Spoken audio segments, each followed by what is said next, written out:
Halo semuanya, Assalamualaikum warahmatullahi wabarakatuh. Kembali lagi di channel aku, Liana Fatmawati CH.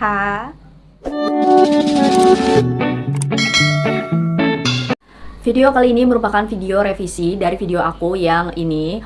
Jadi di sana itu sama membahasnya tentang mata bintitan atau hordeolum. Tapi di sana itu suaranya itu kecil banget. Jadi banyak orang-orang yang ngerasa kalau suara aku di situ kecil banget dan emang aku pas cek emang kecil banget. Aku mohon maaf untuk itu karena itu adalah awal-awal aku buat konten. Jadi aku masih amatir lah ibaratnya. Terus aku ngerasa butuh banget untuk bikin revisian dari video tersebut karena aku lihat di sana responnya cukup bagus. Jadi aku rasa memang masih banyak orang yang mengalami penyakit tersebut dan juga butuh informasi untuk mengobatinya. Dan karena aku mantan penderita dari sakit tersebut, maka itu aku tahu banget gimana rasanya cari tahu atau berjuang untuk kesembuhan dari sakit tersebut, tapi selalu gagal gitu.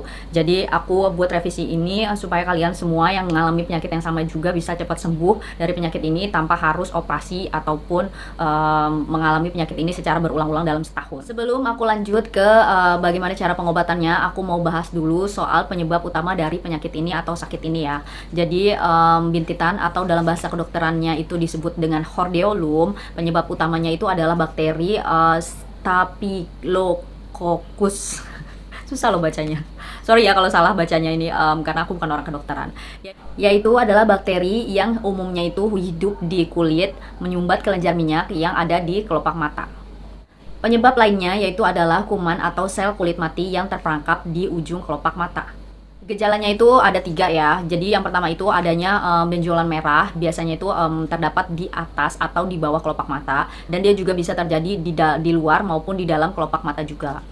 Jadi kalau udah ada rasa kayak sakit-sakit atau kayak pegel atau berat gitu, coba kalian cek deh di mata kalian. Kalau dari luar nggak kelihatan, bisa kalian cek di bagian dalamnya gitu. Kalau ada kayak merah-merah terus kayak ada titik atau kayak ada nanahnya gitu, itu bisa jadi bintitan itu ya. Terus bintitan itu biasanya bentuknya itu kayak jerawat gitu atau kayak bisul. Nah, gejala lainnya itu berupa sakit ya. Jadi kalau ada sakit-sakit, dia tuh ada selain ada benjolan merah tuh biasanya dia sakit juga itu benjolan merahnya. Dan yang ketiga adalah bengkak. Jadi kalau kalian nggak ngelihat adanya benjolan merah itu, kalian bisa juga nandain dengan cara bengkak ya. Kalau seandainya kayak di sekitaran mata kalian tuh ada bengkak-bengkak gitu, bisa jadi di bagian dalamnya itu emang terdapat benjolan merah itu. Nah, berdasarkan dari pengalaman aku, sebelum aku mengalami benjolan atau sakit bintitan tersebut, biasanya tuh aku ingat-ingat apa yang sebelumnya terjadi gitu. Karena dulu tuh aku ngalamin itu tuh sering banget ya. Jadi aku pengen cari tahu apa sih sebenarnya penyebabnya gitu. Jadi biasanya itu kalau aku ingat-ingat itu sebelum aku sakit tersebut atau sebelum penyakit itu muncul, biasanya itu mata aku tuh beberapa minggu sebelumnya atau beberapa hari sebelumnya itu suka banget gatal. Dan kalau udah gatal itu biasanya tangan aku tuh nggak kuat banget buat nggak garuk. Jadi udah pasti kayak aku garuk itu. Dan kalau digaruk itu, nah itu sekarang aku udah tahu penyebabnya itu salah satunya itu ya. Jadi karena aku garuk, dia tuh ada goresan kan di bisa dibilang kayak lecet gitu kan di permukaan kulit aku. Jadi goresan tersebut merupakan salah satu pemicu yang dapat membuat kuman maupun bakteri terperangkap di bawah lapisan kulit kita. Dan karena kulit kita itu harus mengeluarkan kelenjar minyak, tetapi dia tersumbat oleh bakteri dan kuman maupun sel kulit mati, maka itu terjadilah benjolan tersebut. Oke, sebelum aku lanjut, aku mau info dulu nih, kenapa aku bisa segitu yakinnya kalau treatment aku ini efektif banget untuk penyakit ini, penyakit bintitan ini. Karena dulu tuh aku sering banget ngalamin sakit bintitan ini. Jadi dalam sebulan itu aku bisa pergi ke dokter mata itu sampai 3 kali loh. Dan itu bukan dokter biasa, tapi dokter spesialis mata gitu kan. Jadi biasanya itu kalau aku ke dokter itu nggak langsung sembuh ya. Jadi kejadian itu macam-macam. Jadi kejadian yang pertama itu bisa kayak semuanya aku ada sakit benjolan tersebut atau bintitan tersebut di atas gitu kan. Terus dia udah sembuh. Terus nggak lama kemudian dia malah muncul di bawah kayak gitu.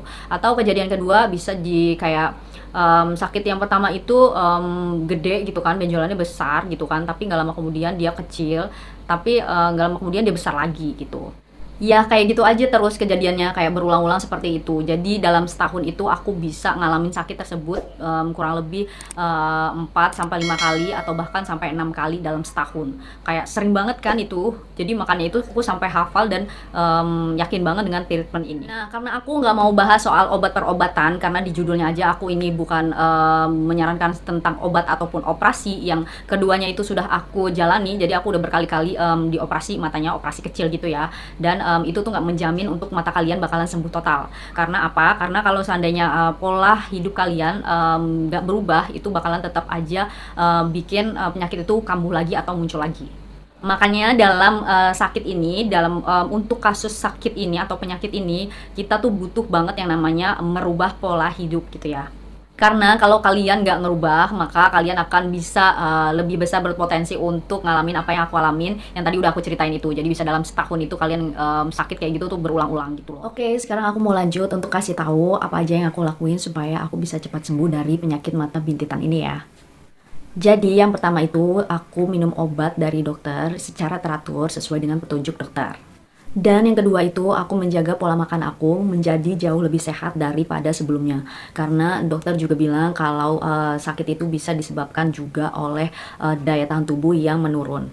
Dan yang terakhir adalah aku menjaga kebersihan mata aku jauh lebih bersih lagi dan jauh lebih higienis lagi daripada sebelumnya. Dengan cara apa? Yang pertama itu aku pakai kacamata kemana-mana. Jadi setiap kali aku pergi keluar ruangan, aku selalu pakai kacamata, kalau perlu pakai helm.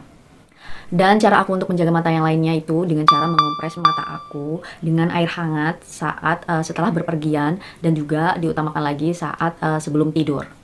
Kompres mata itu aku lakuin bukan cuma di saat aku mengalami sakit mata bintitan doang, tapi juga di saat sakit itu udah sembuh ya. Jadi untuk meminimalisir penyakit itu untuk kambuh lagi. Karena logikanya kan bintitan itu terjadi karena adanya sumbatan ya. Jadi kalau kita ngelakuin kompres mata itu secara rutin, otomatis sumbatan tersebut akan sangat jauh atau sangat minimal untuk bisa terjadi. Kalian jangan anggap sepele untuk poin terakhir yang aku kasih tahu tadi ya, karena kompres mata itu merupakan poin yang paling penting yang menjadi kunci aku untuk aku tidak mengalami penyakit itu lagi. Karena dengan cara itu aku bisa benar-benar sembuh dengan cepat, dan aku bisa mengalami yang namanya kesembuhan dalam jangka waktu yang lama sampai bertahun-tahun gitu. Jadi sakit itu benar-benar gak kambuh-kambuh lagi di aku. Dari yang sebelumnya dalam setahun aku bisa ngalamin hal sakit mata bintitan tersebut, setahun itu bisa 5-6 kali. Kalian bisa bayangin betapa amazingnya kan efek dari kompres mata itu. So kalian gak boleh skip ya. Oh iya, ada satu poin lagi yang aku rasa ini sangat penting juga untuk menjaga kebersihan mata kalian, yaitu kalian jangan dengan mudah untuk memegang mata kalian dengan tangan ya, karena tangan ini kan kotor ya. Jadi kalau kalian benar-benar pengen pegang mata kalian itu, pastikan tangan kalian itu benar-benar bersih. Dan kalau saran aku itu kalian bisa pegang mata kalian atau kelopak mata maksud aku pada saat kalian mengompres mata. Jadi saat kompres mata, tangan kalian juga dikompres gitu, dimasukin ke air hangatnya ya. Dan untuk membuat tangan kalian juga menjadi higienis gitu.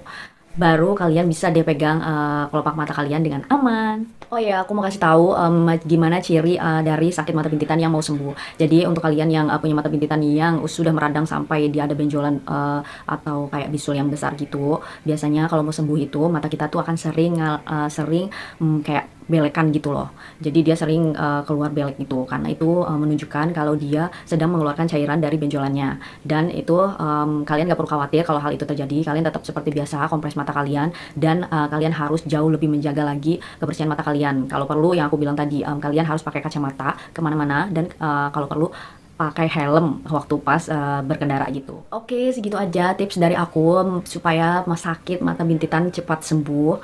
Untuk kalian yang sedang ngalamin sakit ini, jangan stres, karena stres juga bisa bikin imun kalian turun, yang otomatis akan membuat sakit itu makin parah gitu. Jalani tips-tips dari aku tadi secara konsisten ya, supaya kalian bisa cepat sembuh dan juga sakitnya nggak kambuh-kambuh lagi. Untuk kalian yang menyukai video ini, jangan lupa like-nya, komen, dan juga subscribe channel aku supaya aku makin semangat lagi dan supaya channel ini semakin berkembang. Terima kasih untuk kalian semua yang udah nonton. Jangan lupa juga untuk nyalakan lonceng notifikasinya supaya kalian tidak ketinggalan untuk video-video terbaru dari aku. Wassalamualaikum warahmatullahi wabarakatuh. See you on my next video. Bye-bye.